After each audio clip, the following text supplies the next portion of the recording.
los asistentes que se encuentran conectados en la plataforma virtual vía Zoom, aquellos que se encuentran conectados por Facebook Live. Quien les habla, la doctora Erika Salazar, coordinadora de la Oficina de Enlace Arequipa Carancagua Internacional. Ahora, el Centro de Arbitraje y Resolución de Disputas Ancagua Internacional viene organizando todos los sábados webinars académicos para fortalecer las capacidades y conocimientos de nuestros seguidores. Es por ello que para este sábado tenemos el tema el uso de las cláusulas escalonados en los contratos de construcción, que será desarrollado por la doctora Romina Segura, que es adjudicadora del Carancagua Internacional. Buenos días, doctora.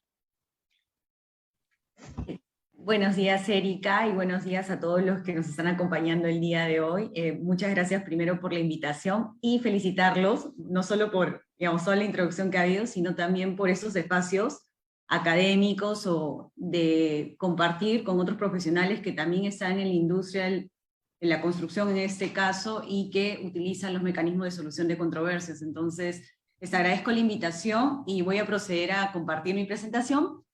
Y doctora, antes queríamos presentarla para que puedan conocer un poco sobre su biografía. La doctora Romina Segura es asociada principal del estudio Echecopar, asociada a Baker en Magazine Internacional, abogada con formación y experiencia en Derecho de la Construcción, así como en la conducción de mecanismos de solución de controversias. Participa activamente en la asesoría para la gestión de contratos de construcción, así como en el uso de mecanismos de prevención y solución de controversias surgidas en la ejecución de contratos. De igual manera, participa en asesorías para la estructuración y ejecución de obras de proyectos de construcción bajo los modelos de contratos como FIDIC en sus diversas modalidades, rojo, amarillo, plateado. NEC en otros modelos de contrato. También su especialidad en la utilización y gestión de los mecanismos de prevención y solución de controversias se refuerza al haber participado en la administración y conducción de estos procesos, entre otros de similar naturaleza. Ahora, queríamos recordarles que deben mantener sus micrófonos apagados para evitar interrupciones a lo largo del desarrollo de la ponencia de la doctora. Asimismo, recordarles que al final de la ponencia se pasará a una ronda de preguntas, sugerencias e intervenciones relacionadas con el tema.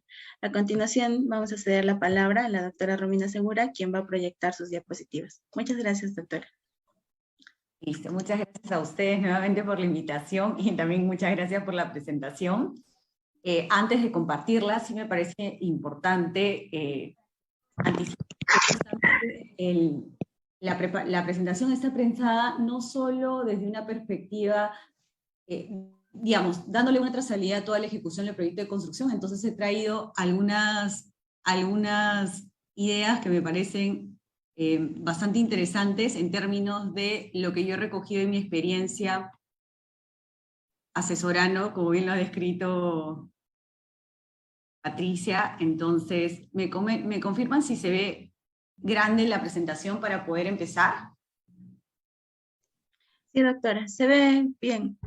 Ok, perfecto, listo. Entonces, justamente el tema que escogí o que propuse para el día de hoy ha sido el uso de cláusulas escalonadas, pero como comentaba, un poco la perspectiva que le quiero dar no solo es desde diseñar, y justo lo pongo acá, me parece importante indicarlo, es diseñar la cláusula escalonada, porque en realidad justamente propone varias alternativas de uso de mecanismos de prevención y solución de controversias, pero también con esta idea de usarla adecuadamente, ¿no? Y en este caso incluso, en este espacio de diseñar, la propuesta es, escojamos bien, por ejemplo, en muchos de los casos el procedimiento es administrado, entonces identifiquemos también qué tipo de administración deseamos para estos mecanismos de solución de controversias.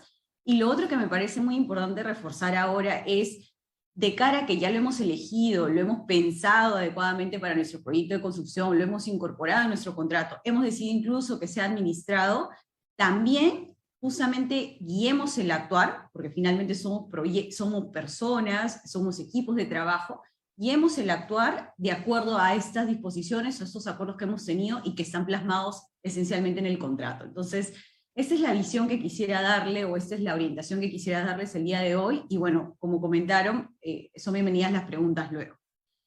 Entonces, ¿qué es importante para justamente establecer qué escalones vamos a transitar y cómo vamos a usar nuestros mecanismos de prevención y solución de controversias? Básicamente, o desde mi punto de vista, es siempre importante para todos los profesionales, abogados, ingenieros, y de hecho, toda la cantidad de profesionales que hoy participan en el desarrollo de proyectos es tan importante que me inclino por decir que el punto de partida siempre es conocer la industria. Y no solo conocer la industria en términos de, digamos, cómo me desenvuelvo yo en el proyecto, sino hacia dónde va caminando la industria en términos de a nivel nacional y a nivel internacional. Entonces yo acá simplemente quiero destacar que la industria, o la industria de la construcción, incluso desde mi experiencia y sobre todo en los últimos 5 años, me ha permitido identificar que cada vez, justamente por ese interés de desarrollar o de generar un mayor impacto a través del desarrollo de la construcción, tenemos proyectos mucho más complejos, mucho más especializados, que luego requieren también profesionales mucho más especializados y preparados, no solo como para resolver las controversias, sino para tomar decisiones en el marco del proyecto. Estamos usando más tecnología también en la industria, y sobre todo me inclino por destacar no solo los incentivos que hace el Estado, por ejemplo, para desarrollar el BIM, o el Building Information Modeling, para efectos de darle trazabilidad a la información del proyecto desde la etapa de diseño, lo cual cada vez se ve de manera más activa en los proyectos, sino que también tenemos más actores. Últimamente los proyectos tienen un nivel de subcontratación mucho más alto de lo que inicialmente se veía, y se busca mucho alcance de resultados. Entonces, tenemos toda una industria bastante retadora, y no solo estamos hablando de cómo en la práctica se implementa, sino de hecho varios cuerpos normativos, que voy a comenzar a destacar, implementan o sugieren el uso de estas herramientas que voy a pasar a mencionar, pero por ejemplo, más allá de que en otros cuerpos normativos tenemos cómo se deberían usar los mecanismos de prevención y solución de controversias, no todo lo encontramos en un mismo espacio. Entonces requiere tener identificados estas fuentes para poder ver qué opciones tenemos. Y ahora, otros temas que a mí me parece importante destacar y que son relevantes de cara a justamente poder elegir incluso adecuadamente los mecanismos de solución de controversias, es que, por ejemplo, los alcances cada vez vienen siendo diferentes. A mí me interesa mucho también destacar cómo ahora hay mucho alcance también, no solo de edificaciones, en proyectos grandes, o los proyectos que incluso el Estado, por ser uno de los, digamos, los contratantes con mayor volumen de contratación, valga la redundancia, está implementando otros alcances que justamente van a ser incluso mucho más multidisciplinario y especializado el desarrollo del proyecto. Tenemos una exigencia de incorporar cada vez más el diseño en la ejecución de proyectos, lo cual exige un trabajo más colaborativo, y de hecho pensar también qué controversias pudieran surgir en esa etapa tan inicial, que aparentemente pudiera simplemente hacernos pensar que no es necesario o no es muy activo en ese momento, ¿no? Y luego tenemos también temas de financiamiento o otros lineamientos que se están incorporando justamente para el desarrollo de proyectos, como el hecho de que sean sostenibles y demás. Entonces tenemos mucha información que tenemos que procesar para el desarrollo de un proyecto, y esto no solo, digamos, en términos de criterios, diría yo, más de fondo del proyecto, sino que también esto va de la mano con qué cuerpos normativos o qué aspectos son relevantes para desarrollar justamente este proyecto, que regulan el contrato y que además establecen incluso cuáles son los mecanismos que debes utilizar, ¿no? Ya vamos un poco yendo más a qué debemos plasmar entonces en nuestro instrumento que nos permite precisamente conducir estos proyectos de infraestructura. Y entonces acá yo simplemente quiero ponerles un poco el panorama que para mí me parece siempre importante. Siempre tenemos obviamente los acuerdos privados, eso es algo que, digamos, ya no es algo que abordo mucho en las presentaciones, porque finalmente hay mucha libertad para poder definir y utilizar, y hay mucho más flexibilidad. Yo me voy a concentrar un poco en lo que últimamente viene siendo mi práctica profesional, pero además donde veo que hay muchos espacios de mejora y unos espacios donde debemos ir transitando hacia mejores oportunidades. Entonces, tenemos una industria de la construcción, y ahí pongo el tema internacional y el nacional. De hecho, el internacional tiene bastantes propuestas. Normalmente me inclino por decir que son el uso de modelos de contrato, y no solo los que venimos usando acá en Perú, sino eventualmente hay muchos más modelos de contratos. La industria sigue avanzando en ese sentido, y tienen tan buenas prácticas que precisamente creo que hay una tendencia a generar muchos más modelos de contrato con mucho más propuestas, ¿no? Y así como tenemos modelos de contrato que incorporan propuestas de solución de controversias o sus cláusulas de prevención y solución de controversias, tenemos también centros que administran o que impulsan este tipo de solución de controversias. Y por otro lado, en la industria nacional, como comento, tenemos varios cuerpos normativos que no solo implementan o recomiendan determinados usos de solución de controversias, sino que en algunos casos son mandatorios, ¿no? y en otros casos, incluso sugiriéndote la forma contractual en la que debes desarrollarlo, te sugieren incorporar también determinados mecanismos de solución de controversia. Entonces yo acá les dejo un panorama, y siempre me parece importante porque también nos permite elegir adecuadamente qué queremos administrar y qué no, o qué escalones queremos cursar, ¿no? Entonces acá simplemente quiero mostrarles toda la variedad que ya lo he dicho ahora, seguramente luego podré compartir mi presentación, pero lo que me interesa acá destacar es, tenemos que ver que hay varios proyectos de construcción que se desarrollan en distintos cuerpos normativos y que proponen, en muchos de ellos, por dónde deberían las partes conducir o acordar qué escalones transitar, ¿no? Entonces eso es muy importante. Yo acá quiero destacar estos modelos de contrato porque de hecho proponen unas cláusulas de solución de prevención y solución de controversias bastante interesantes, incluso sus propios procedimientos para llevarlos adelante, ¿no? Y son modelos que, desde mi punto de vista, se vienen utilizando, proponiendo mucho acá, y como tienen cláusulas interesantes, valdría la pena reflexionar cuando queremos ejecutar un proyecto sobre el uso de estos modelos, ¿no? Y al mismo tiempo quiero destacar también los cuerpos normativos. Los cuerpos normativos de publicaciones del 2018 en adelante. En este caso estoy destacando la normativa de contrataciones con el Estado porque hay un extremo donde incluyen el proyecto de construcción, por ejemplo, la etapa de diseño y construcción, y en la cual sugiere incluso el uso de modelos de contrato estándar internacional y otras herramientas que te permiten ejecutar el proyecto y que desde mi punto de vista o mi opinión exigen también diseñar adecuadamente justamente los mecanismos de prevención y solución de controversias que queremos utilizar.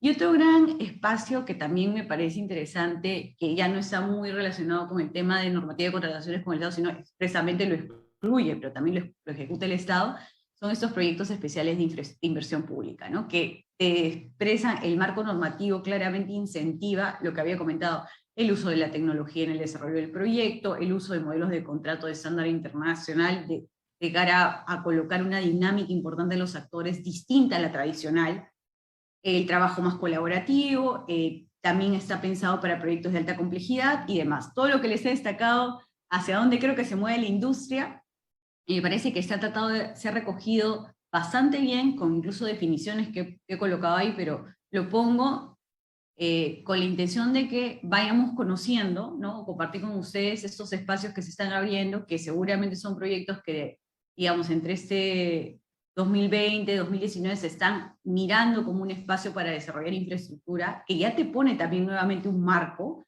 por donde deberíamos transitar, y eso definitivamente exige una reflexión respecto a qué queremos pactar para resolver controversias, ¿no?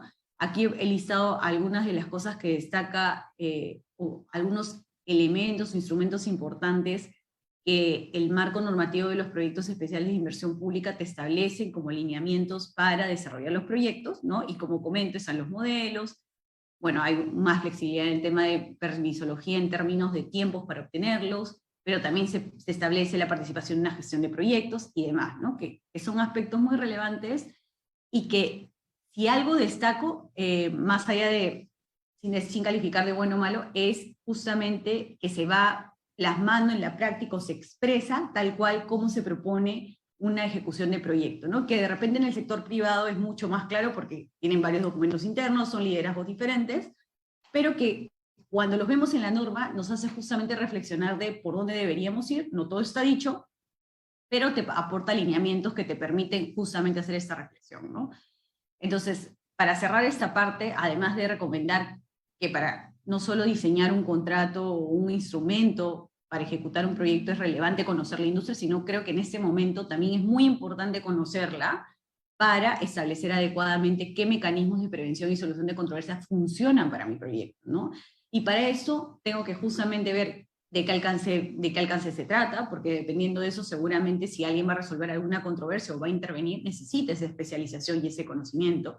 También tengo que ver cuánto va a durar mi proyecto, porque de repente el proyecto es relativamente corto, entonces yo puedo negociar directamente con mi contraparte, o de repente sí necesito a alguien que me acompañe permanentemente para resolver las controversias. O quizás tenemos muchos actores, con lo cual debo introducir de repente en mi relación, incluso para resolver la controversia, al subcontratista o al proveedor y demás, ¿no? Entonces, esos son aspectos de reflexión, pero siempre, cuando veía mucho más arbitraje que otros mecanismos de solución de controversias, normalmente siempre te dicen reflexiona sobre la cláusula para que no la hagas patológica, para que no tengas deficiencias. En este caso, no solo me inclino por eso, me inclino porque realmente tenemos que pensar adecuadamente qué funciona para estos proyectos, porque lo importante en cualquier proyecto, no solo en el de construcción, en el de construcción me parece que es uno de los más retadores, tenemos que lograr alcanzar los objetivos del proyecto. Y entonces, con esa intención, tenemos que pensar y reflexionar no solo qué disposiciones a nivel de ejecución contractual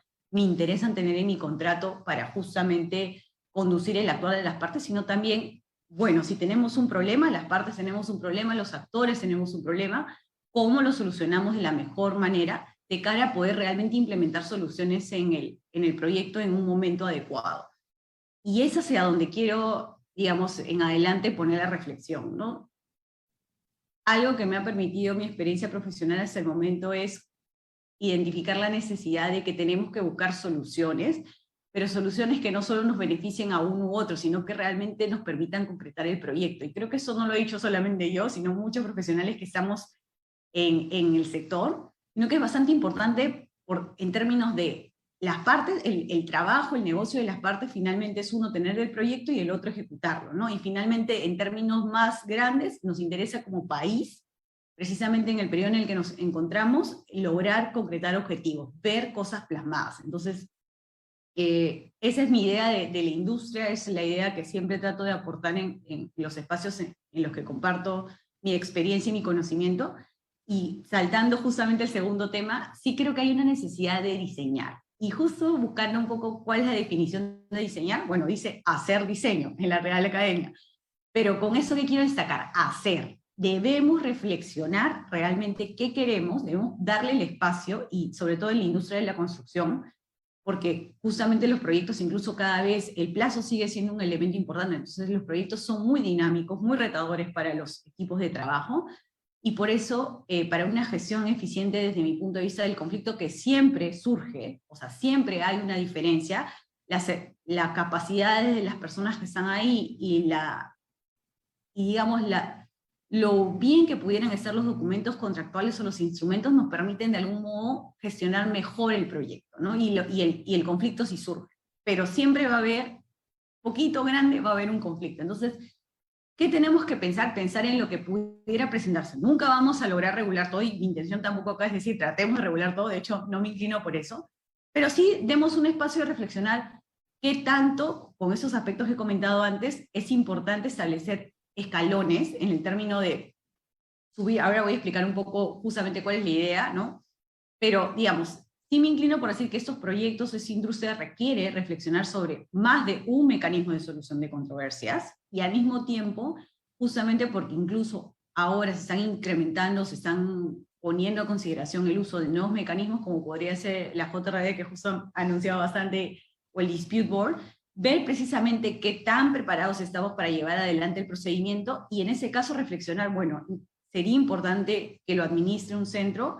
Y acá, más allá de que Ancabo me haya invitado, sí me parece importante que tenemos que mirar, si queremos que administren un procedimiento, tenemos que mirar qué equipo hay detrás y también qué reglas hay detrás. Entonces, acá solo lo que quiero decir es, habiendo identificado las necesidades de mi proyecto, ¿qué es lo que tengo que hacer? Inclinarme, si creo en esta industria, a ver qué escalones o qué mecanismos coloco, y me inclino por decir que sea más de uno. Y al mismo tiempo, como alguno de esos mecanismos probablemente requieran de un apoyo para poder concretarlo con mayor facilidad, entonces miremos realmente qué opciones de reglas y de centros tenemos para eso. Dicho esto, ¿por qué es importante incluso incorporar escalones? Más allá de que sea algo que recomiende o que me parezca que sea importante considerarlo en una industria, es porque en términos de costo pudiera resultar beneficioso al proyecto. Todos los mecanismos de solución de controversias, administrados o no, representan un costo para el proyecto, entonces, digamos, hay que escogerlo, porque precisamente mantener incluso un conflicto sin resolver por mucho tiempo es un impacto en costo importante. Tiempo, porque realmente lo que nos interesa también a todas las partes, y me siento involucrada porque me parece muy interesante cómo es la dinámica en el sector. El tiempo es importante, pero el tiempo para justamente cerrar las etapas cuando corresponde, ¿no? Inicio el proyecto, termino el proyecto y sigo adelante con otros proyectos. Eso creo que es algo que todos, hasta en nuestra vida diaria, nos parece importante tener en cuenta. Otra vez, el tema de especialización también es importante, porque dependiendo qué mecanismo parte y cómo vaya escalando, seguramente necesitaré más personal especializado, no solo para resolver y prevenir la controversia, sino también para plasmarla y colocarla para resolver. Entonces, hay varios aspectos importantes y otro que quiero destacar que me parece muy importante, los equipos de trabajo. O sea, además de todos los beneficios que pudiera tenerse en cuenta, hay que tener en cuenta que cuál es el equipo de trabajo que voy a tener. Hay equipos de trabajo que probablemente tengan mucha mejor habilidad para resolver o incluso no tener controversias o prevenirlas o incluso resolverlas con mayor facilidad que otros. Entonces, eso también creo que es un elemento a considerar cuando queremos establecer qué mecanismos vamos a usar. Si, por ejemplo, las facilidades son negociar, conciliar, llegar a un acuerdo, mis relaciones comerciales son muy buenas, seguramente incluso poner expresamente la negociación, la conciliación, es un ejemplo que podría ser bastante válido porque mi equipo funciona así, ¿no? Las personas que toman decisiones en mi empresa sí tienen esas habilidades y considero que eso es un mecanismo que me permite acortar cualquier solución de la controversia. Pero de repente, en otros espacios, no solo es mandatorio utilizar determinado mecanismo de solución de controversia, sino también es retador precisamente poder llegar a esta idea. Entonces, hay que ir pensando también en esos detalles, y acá simplemente voy a destacar algo que he recogido, de hecho, digamos, en la revisión de varias cosas que hago. Es una buena práctica establecer más de un escalón. Seguramente en algún momento alguien puede pensar que no es necesario. Yo también creo que si tenemos prestaciones muy cortas, incluso, digamos, entrar a un nivel de negociación no sería necesario, podemos reducirlo a 1. Eso siempre es una posibilidad, pero creo que lo recomendable, dado cómo se está moviendo la industria, es considerar más de 1, ¿no? Incluso establecer si son facultativos o obligatorios, o sea, si es necesario realmente, o a mí como parte, o a las partes nos interesa realmente transitar por este mecanismo, o en realidad lo dejamos siempre como una opción abierta. Y aquí quiero dar como ejemplo lo que acabo de comentar, lo del tema de la negociación o la conciliación, ¿no? Finalmente depende mucho de la voluntad de las partes, entonces eso es algo que siempre está abierto y que incluso otros mecanismos lo reconocen como una posibilidad a utilizar, mientras, por ejemplo, uso el arbitraje, puedo siempre conciliar, ¿no? O siempre puedo negociar, de hecho no es necesario incluso decirlo, igual tengo esa opción abierta, pero yo sí me inclino por decir, pongamos expresamente por dónde podemos transitar, cuáles son nuestras alternativas, cuáles son nuestros escalones, y si nos interesa decir, esto es obligatorio y esta otra opción no lo es, hagámoslo así, digamos, tenemos toda esa posibilidad, salvo en los casos en los que los marcos normativos son muy estrictos y te establecen lineamientos muy específicos para seguir. Y lo otro importante es justamente cuál es la intención de hacer un escalón, precisamente tratar de agotar en la medida de lo posible, la solución, o sea, tratar de prevenir o solucionar las controversias de manera tal que no tengamos que seguir transitando los escalones. Ahora, esa es una visión, y la otra visión que he visto que se está incorporando mucho es también, ante un incumplimiento, ¿qué otras alternativas te doy? Me parece importante porque siempre es bueno tener alternativas, pero lo que quiero reforzar, y voy a justamente decir en el siguiente punto a tratar, es que lo que me parece importante es que si estamos diseñando las partes, o si por lo pronto las partes estamos revisando qué mecanismos vamos a utilizar para la solución de controversias, qué procedimientos vamos a utilizar, debemos siempre recordar y volver cuando se presente el conflicto, qué acordamos, qué decidimos en ese momento era lo mejor para nuestro proyecto, para precisamente sobre eso utilizarlo adecuadamente. A veces me da la impresión, yo sé que tenemos muchas, como he dicho, tenemos muchos marcos normativos, tenemos en algunos casos situaciones mucho más mandatorias que otras, pero finalmente somos equipos de trabajo utilizando esos instrumentos, utilizando esos mecanismos. Entonces, sí me parece importante usar lo que dice, o usar lo que hemos acordado en las partes, utilizar para resolver nuestras controversias, ¿no? Y en ese caso, por eso justamente digo, diseñemos los escalones previos, ¿no? Propiciemos siempre para que un mecanismo, y ahí corto la idea, para que un mecanismo realmente funcione y tenga la eficiencia que propone, las partes, y en este caso los actores que las representan, tienen que precisamente hacer aquello que se acordó, ¿no? Entonces acá siempre me parece, y lo veo porque normalmente esa es la práctica diaria que tengo profesionalmente, a veces perdemos de vista qué es lo que acordamos y pretendemos implementar sobre la marcha situaciones que no están reguladas o que generan espacios que no permiten justamente concretar aquello que pensamos en el inicio es lo más útil para nuestro proyecto. Entonces, sí me parece que tenemos que siempre propiciar este acercamiento, este alineamiento entre las partes respecto a qué queremos lograr, ¿no? Considerando además no solo las opciones que comento ahí, sino sobre todo que estas soluciones, dependiendo de qué tipo de mecanismo estamos hablando, pudieran ser soluciones eficientes temporalmente para justamente concretar otros resultados, y finalmente luego tienes abiertas otras posibilidades de seguir de repente discutiendo estas controversias a otro escalón, ¿no? Ya voy a ir entrando luego a más detalles, pero por ejemplo, siempre puedo cumplir, o mejor dicho, la tendencia en el tema de JRI y Dispute es cumplamos lo que se decide, que eventualmente resuelve nuestra controversia en este periodo de tiempo, y si fuera el caso que luego quiero discutirlo en el siguiente escalón arbitraje porque en este momento no me pareció apropiada la decisión, tengo siempre esa opción luego, pero por lo pronto ahora logremos culminar el proyecto, culminemos nuestros objetivos, sobre todo más que eso me inclinaría por decir muy puntual, solucionemos el tema en este momento que no nos está permitiendo seguir adelante, ¿no? Entonces, pero para justamente darle ese cumplimiento inmediato, para poder reforzar que tenemos que recordar que yo decidí o que yo estuve de acuerdo con implementar, y me refiero a ambas partes, no hablo de una sola, que esta es la solución que tenemos que implementar, ¿no? Entonces, tenemos que usar no solo los escalones, sino también, me inclino por decir, que hay que también ver de usar adecuadamente los procedimientos que guían estos escalones, ¿no? Entonces acá yo solo quiero destacar que normalmente incluso en contratos o en las propuestas de modelo de contrato de construcción que he mencionado, como por ejemplo FIDIC, NEC y otros seguramente, establecen incluso mecanismos o procedimientos de reclamo o de, por decirlo así, una etapa muy inicial de solución de controversias entre las propias partes, ¿no?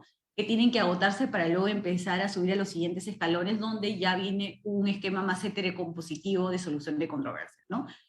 Aún así, todos estos escalones, desde mi punto de vista, que son recomendables en un proyecto de construcción, no todos, pero digamos, escoger entre los que nos conviene más o conviene más al proyecto, también exigen en algunos casos una reflexión sobre qué le quiero aplicar o qué elementos o procedimientos para efectos de conducirlo me parecen relevantes, ¿no? Ahora me inclino también por, de hecho hoy por hoy hay muchos centros que establecen disposiciones para más de un procedimiento o un mecanismo de solución de controversias, con lo cual de repente pudiera ser bueno una administración en ese sentido, o eventualmente luego ver si es importante cambiar de repente la administración. No he estado en ese supuesto específico, pero lo que quiero transmitirles acá es evaluemos, revisemos qué opciones y alternativas tenemos, que eso es bastante importante y no de cara, digamos, hay también los aspectos que hemos visto, el tema de costos, el tema de cómo se gestiona y se impulsa,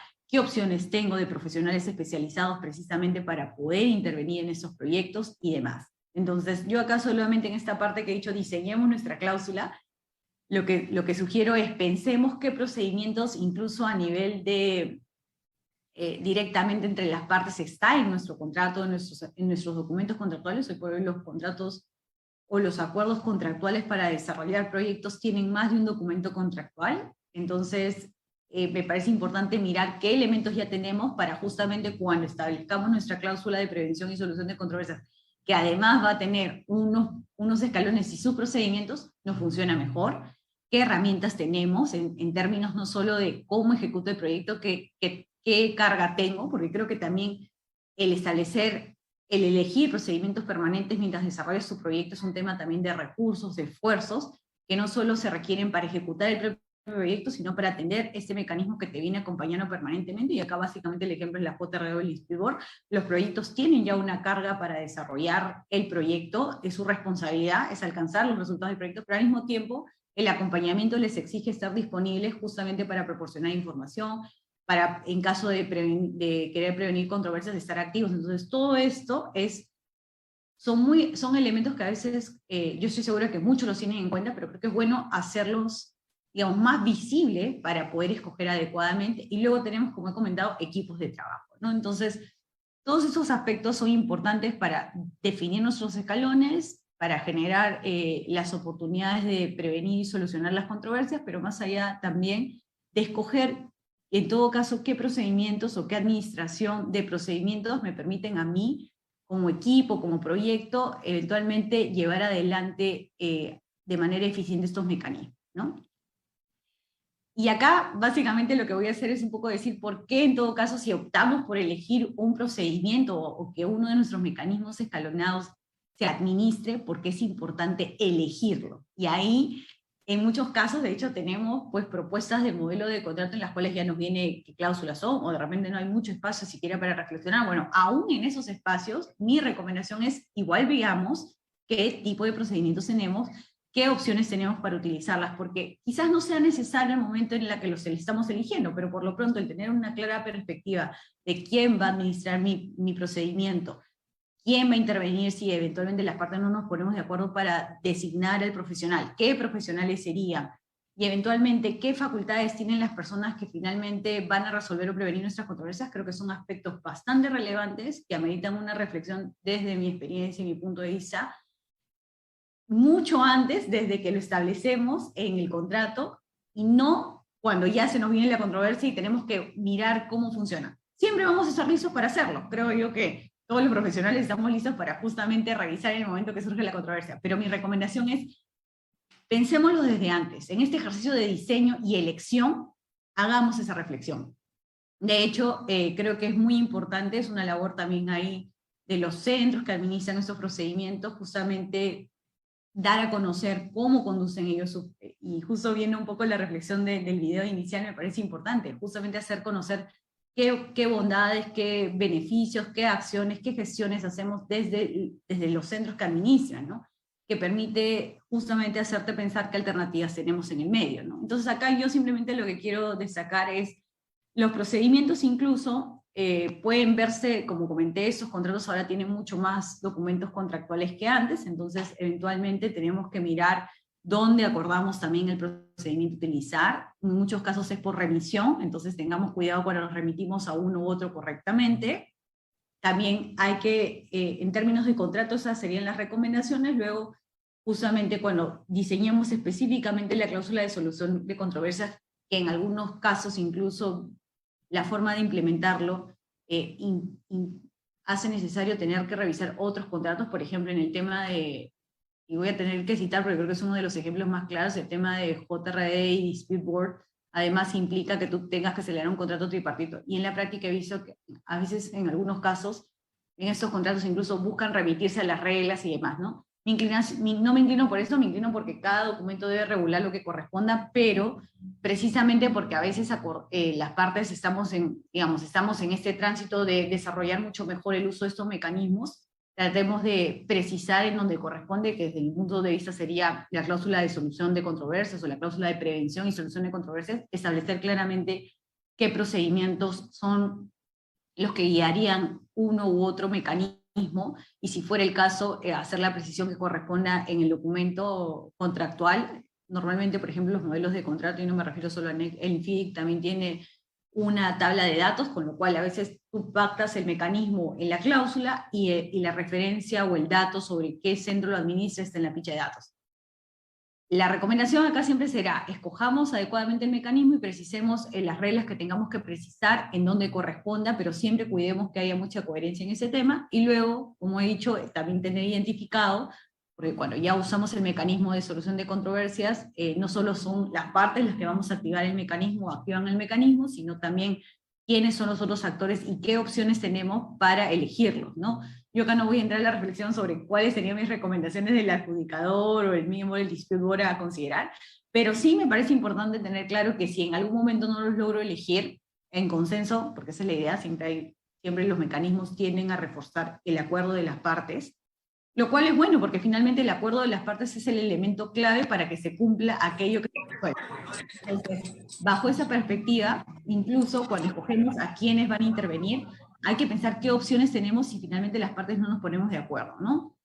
Y eso es una de las cosas que finalmente yo destaco en los términos de administración. La administración, además de impulsar el procedimiento, que tiene dos beneficios adicionales bastante importantes desde mi punto de vista.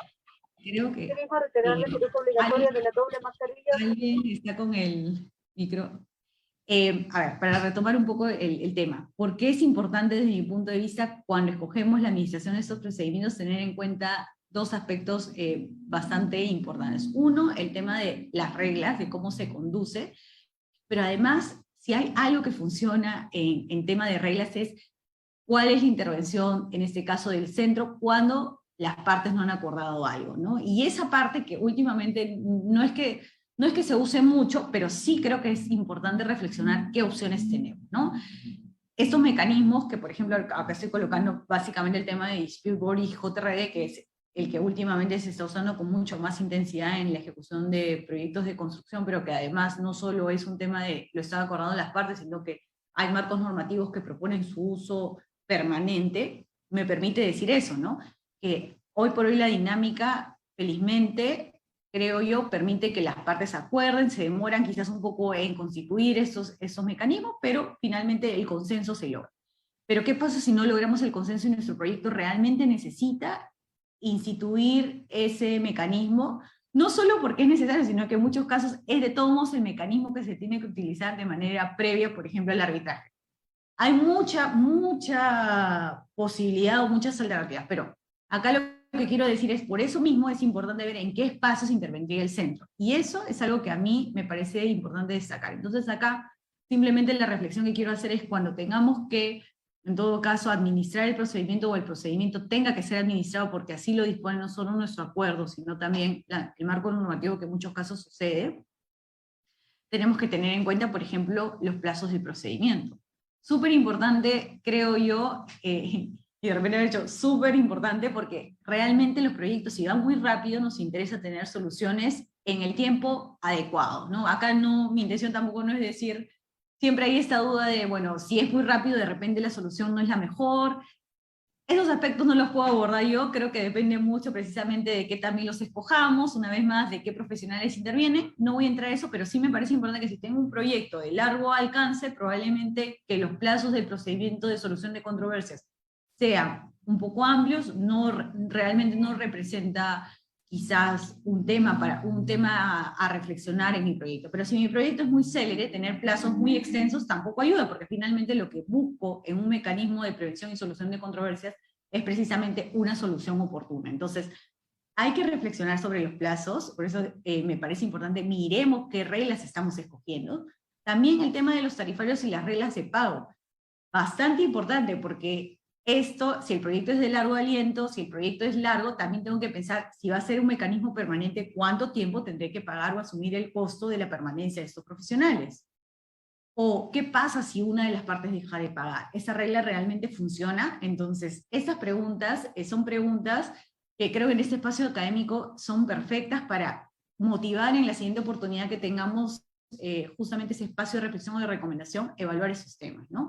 Y otros temas importantes que en mi experiencia, incluso en algún momento administrando procedimientos, es un rol muy importante también impulsar, justamente más allá de que sea un servicio, es un rol muy importante de quien administra el procedimiento o da este soporte administrativo, de impulsar el procedimiento, de agilizar el procedimiento. Con eso no estoy diciendo que se trate simplemente de poner en conocimiento una u otra cosa que a veces se excede en la práctica, sino sobre todo ver hacia dónde va orientado el procedimiento, qué es lo que realmente interesa en el proyecto, ¿no? Yo me inclino por pensar que también debería haber esos espacios de reflexión, ¿no? La idea es dar el soporte, no solo porque es un servicio que presto, sino porque también tengo que considerar que el soporte que voy a dar tiene que de algún modo tener un resultado, un impacto positivo en el proyecto que me está considerando como un instrumento para precisamente lograr tener soluciones. Entonces, esta perspectiva también es importante verla. Acá algo que quiero destacar, más allá de que muchas veces hablo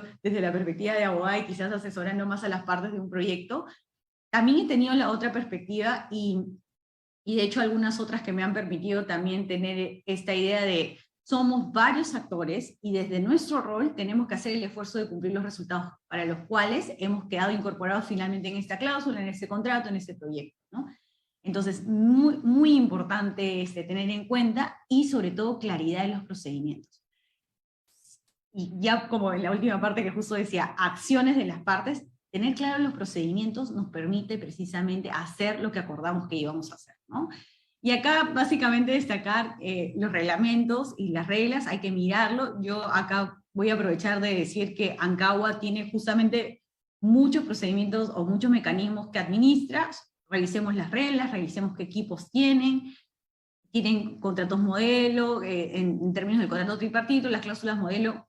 Yo acá simplemente quiero decir, reflexionemos sobre lo que tenemos y los beneficios que hay, ¿no? Y aquí, básicamente, si bien normalmente la industria lo que te hace o te demuestres que las partes logran acordar qué profesionales participan para, en este caso, por ejemplo, ser miembros de JRE o de Dispute Board.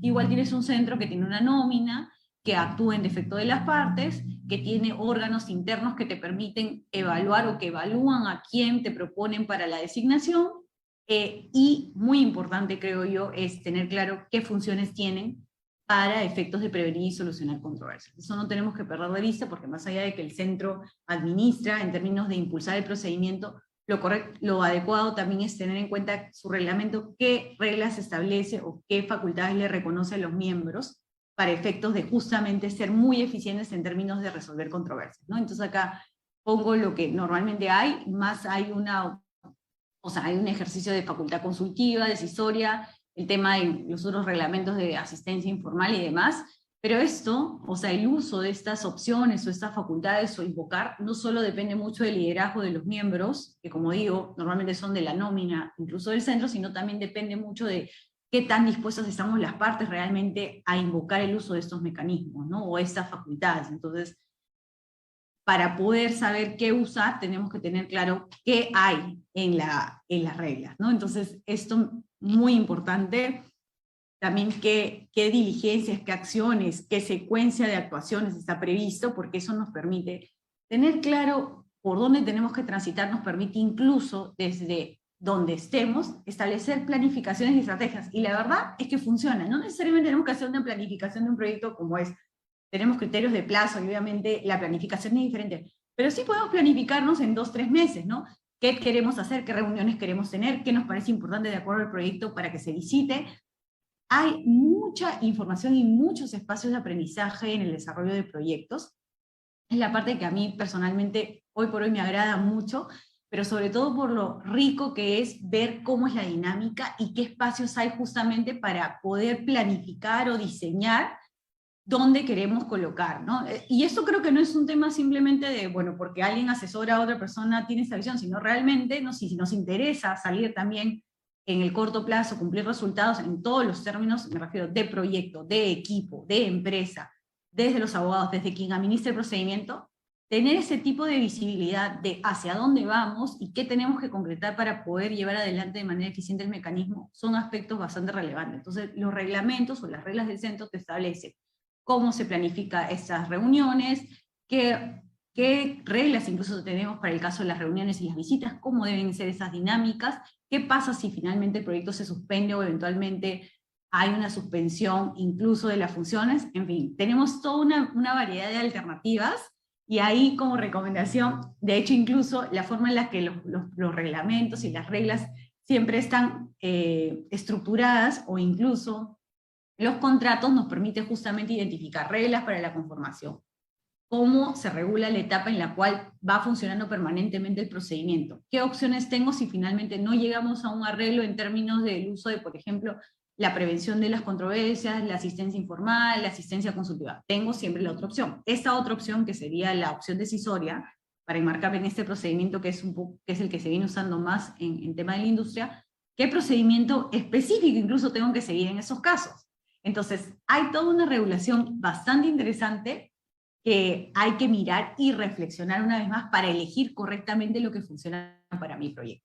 No me quiero tomar mucho más tiempo, pero lo último que quiero dejar acá en esta presentación es hagamos lo que hemos acordado. Para que algo funcione, más allá de haberlo diseñado, elegido correctamente, desde mi punto de vista es no olvidemos qué acordamos y qué procedimiento escogimos para justamente lograr la prevención de la solución de controversias. Para cada escalón, para justamente ir a arbitraje o para utilizar adecuadamente la JRD. Y entonces ahí, una vez más me inclino, ¿qué instrumentos tenemos? Tenemos pues el contrato y sus documentos integrantes. De hecho, en algunos casos hay el contrato tripartito, el acta de inicio de funciones, en fin, tenemos una serie de documentos. Tenemos que manejarlos correctamente, ¿no?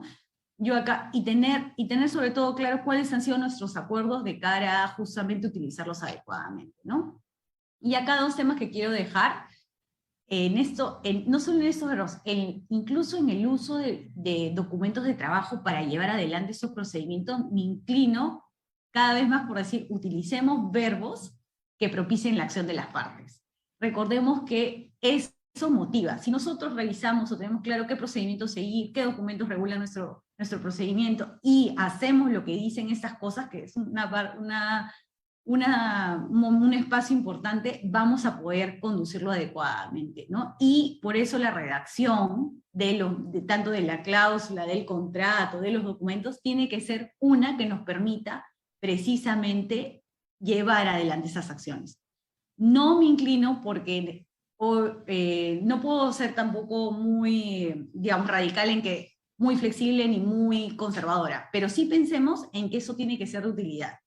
Y la idea aquí de utilidad es logremos un avance del proyecto, logremos resultados en el proyecto, logremos que las partes cumplamos también nuestros propios objetivos. Entonces, tenemos que permitir con estos documentos, con las redacciones, el diseño de nuestras cláusulas, un único entendimiento. Y desde mi punto de vista, tenemos que buscar cosas que sean útiles para que cuando tengamos la diferencia, el conflicto, el desacuerdo, la desavenencia, podamos concretarlo, ¿no? Entonces, ¿qué es importante? Yo creo que hoy por hoy es también importante que involucremos a más de un actor, y en este caso, el abogado no es el único que puede realmente participar adecuadamente en el mecanismo de solución de controversias, sino creo que para diseñarlo, mi equipo de proyecto, que también ha enfrentado otros proyectos antes y ha sabido qué problemas han habido, en qué punto del proyecto, pueden ser de mucha utilidad para hacer el diseño de estas cláusulas. Una vez más, tiene que ser algo claro y simple, y escojamos procedimientos que nos ayuden justamente a cumplir esos objetivos. Y en términos de flexibilidad, la única quisiera decir es que muchas de estas reglas incluso te dan espacios, ya sea a nivel contractual, a través de los modelos o en las reglas, te dan muchos espacios en los cuales aquello que no está regulado te permite justamente cierta discrecionalidad, pero no olvidemos que esta discrecionalidad también está de algún modo enmarcada en lo que es darle celeridad al procedimiento, darle un adecuado ejercicio de defensa en todo caso a las partes, pero digamos, tenemos que movernos. En esta flexibilidad hay igual un marco que no debemos perder de vista de cara a que el procedimiento el mecanismo, discúlpeme, sea beneficioso para el proyecto, ¿no? Acá dos ideas, yo me inclino siempre por decir, revisemos, cada proyecto es diferente, también cada contrato amerita una revisión particular, no se trata de copiar y pegar, tampoco de sobreregular. Démosle un espacio a ese tema, y acá dos cosas que me parecen que siempre es una idea importante, ¿no? Últimamente, que los modelos de contrato anexo son los más utilizados, hay una cláusula muy general que te dice precisamente, no solo el tema de cooperación y confianza es lo que quiero destacar, sino sobre todo lo que te dice te habla del título, acciones, hagamos las cosas, pero también me parece interesante traer ese artículo del Código Civil que dice claramente que los contratos se negocian, celebran y ejecutan. Otra vez, verbos positivos que te dicen cómo tenemos que llevar adelante nuestro proyecto, pero que además te recuerdan que acordaste, negociaste, que querías ejecutarlo de esa manera. Entonces, es muy importante tener en cuenta y regresar. Aquello que diseñé es algo que estuve dispuesto en ese momento y acordé implementarlo cuando estaba ejecutando el proyecto. Y es algo que tenemos que preservar hasta el final, porque nos permite justamente lograr la eficiencia de los mecanismos de solución de controversias. Yo no me quiero demorar mucho más porque ya estamos como que cortos de tiempo, pero para dejar otras últimas ideas, creo que, más que creo no, opino que cada proyecto, ¿no? Y los profesionales que estamos también muy activos en el sector, debemos empezar a recoger ya lecciones aprendidas para justamente asegurarnos de que otros proyectos, la siguiente vez que utilizamos un mecanismo de solución de controversias, podamos implementar estas buenas prácticas, que es como el uso de escalones, en el uso de, digamos, de mecanismos de solución de controversias escalonados en un proyecto de construcción, también qué reglas queremos utilizar, qué debo dejar incluso de hacer, ¿no? O qué debo repetir, ¿no? Y transferir conocimiento. Y por eso agradezco mucho la invitación, ya para cerrar, de esos espacios que me permiten a mí no solo darle una visión, de hecho preparando la presentación quería dejar estas ideas que a mí me parecen muy importantes reflexionarlas. Siempre es bueno avanzar y mirar realmente no solo lo que hemos avanzado, sino realmente qué espacios de cambio mejora hay, qué cosas vale realmente la pena replicar y qué cosas no, ¿no? Y incentivar siempre la mejora de los equipos de trabajo, ¿no? Hoy por hoy, creo yo, no se trata solo del abogado proponiendo cuáles son los mecanismos de solución y de prevención y solución de controversias, sino también tenemos a otros profesionales, no solo especializados en la industria, sino realmente tenemos administradores, incluso ahora con el tema de la pandemia, incluso hay profesionales de salud, también hay más permanentes, en fin, tenemos toda una variedad de profesionales, y creo yo que más allá de que uno intervenga más o menos en la participación, hay que tener en cuenta todas estas acciones para efectos de hacerlo, digamos, cada vez mejor, ¿no? Yo creo que aquí, si alguien tiene preguntas, las escucho, si no yo acá dejaría ya mi presentación y agradecería mucho el tiempo que me han brindado para compartir esta experiencia.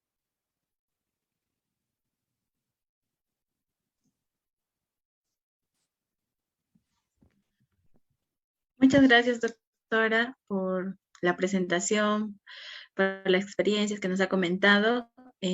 Reiteramos, si habría alguna pregunta, consulta quizás en el chat, nos escribe Iris Soto y nos dice si de pronto nos podría dar un ejemplo de acta de conciliación de construcción. A ver, bueno, en realidad la conciliación que se maneja ahí, bueno, es el mecanismo de conciliación.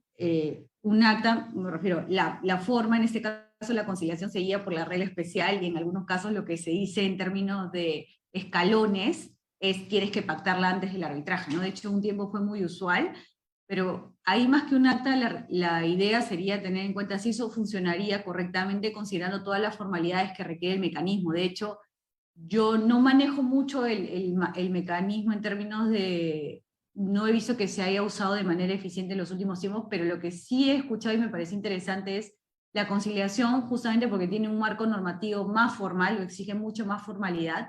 En tiempos de pandemia por ejemplo, fue mucho más retador implementarlo, ¿no?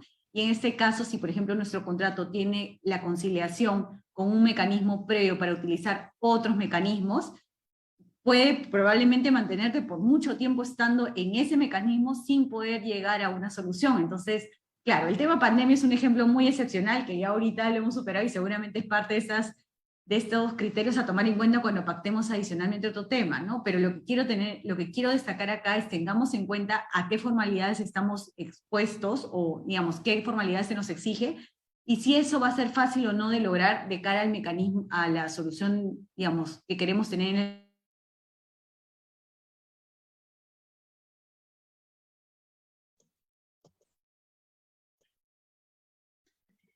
Doctora, no se le oye bien, me parece.